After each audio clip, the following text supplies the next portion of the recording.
Ashes in the Sky, A Dream, Part 8. At first, Marcus thought the silence meant victory. The echoes had collapsed into ash and the resistance watched him, some like a hero, some like a bomb that could explode at any moment, unsure of which. The architect was gone, or at least retreated. And the air, thick with static moments ago, now hung still, almost reverent. But then the light twitched, and reality rippled as the dream began to fracture. They called it the shatter. It started small, a street lamp blinking out, then returning as a tree. A corridor that reversed when walked, folding back on itself like a Mobius strip. People glitching, repeating the same sentence with different voices. Yara took him topside 3 days later. The surface looked the same at first, but it wasn't. Time stuttered. The skyline rippled in 2 directions, morning on the east side, dusk to the west. A crow flew overhead, split mid-air into 2 flocks, one in fast motion, one in reverse. Chrono collapse, Yara said grimly. The dream doesn't know how to hold itself together now. You didn't just rewrite your role, Marcus, you cracked the story engine. They walked past a bus stop frozen in motion, people halfway through sitting, their limbs suspended mid-action like a glitching frame.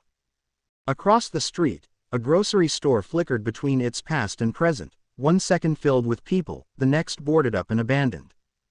Some zones are breaking clean, Yara continued, others, not so much.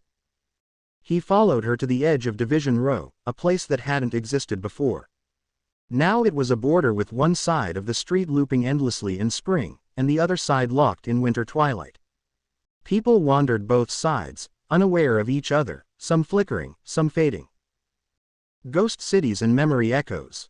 Not all of them made it out whole, Amari said, appearing from a bend in the road that shouldn't have been there. Some lost their anchors, and without a stable thread, identity breaks down. Marcus watched as a man across the street stepped forward and duplicated. One version kept walking, while the other turned and whispered something to no one before dissolving into mist. They're fragmenting, Marcus murmured. Some will merge, Amari said. Others will become. She hesitated, loose ideas. He turned to her. You're glitching. She blinked. Her face shimmered briefly, her eyes out of sync for a split second. I anchored to your rewrite, she admitted. That's how I survived the node collapse. But my old thread is degrading, and soon, I won't be Amari as you remember me. I'll be different. Marcus clenched his jaw. How do we stop this? You can't stop collapse, Yara said. But you can reshape the fallout. Marcus looked toward the skyline. In the distance, the tallest tower shimmered in and out of view, as though the city couldn't agree it ever existed. Beneath his feet, the pavement pulsed, code struggling to decide whether it was asphalt or moss.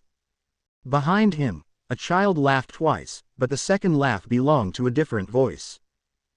The dream was becoming a battlefield of ideas, unstable, chaotic, alive. And he could feel it, all of it, running through him. The contradictions, the pressure, the collapse. You're becoming a nexus, Amari whispered. The dream will keep folding around you. You need to choose what kind of world you want to emerge from the wreckage. Yara stepped closer, placing something cold and metallic into his palm. An old analog key. What's this? Marcus asked. The only stable site we know, she said. Beneath the old Union Rail Depot. It's not real in the dream, that's why it's safe. Marcus turned the key over. The teeth were carved with sigils, not numbers, not letters. Ancient, purposeful.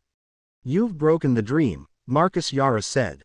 Now you need to find a way to build a new one. Behind them, the skyline cracked.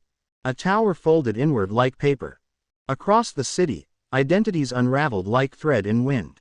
The voice of the architect whispered across the static. You've unmade the lie, but you haven't found the truth. Marcus closed his fist around the key, then stepped into the unraveling night. To be continued.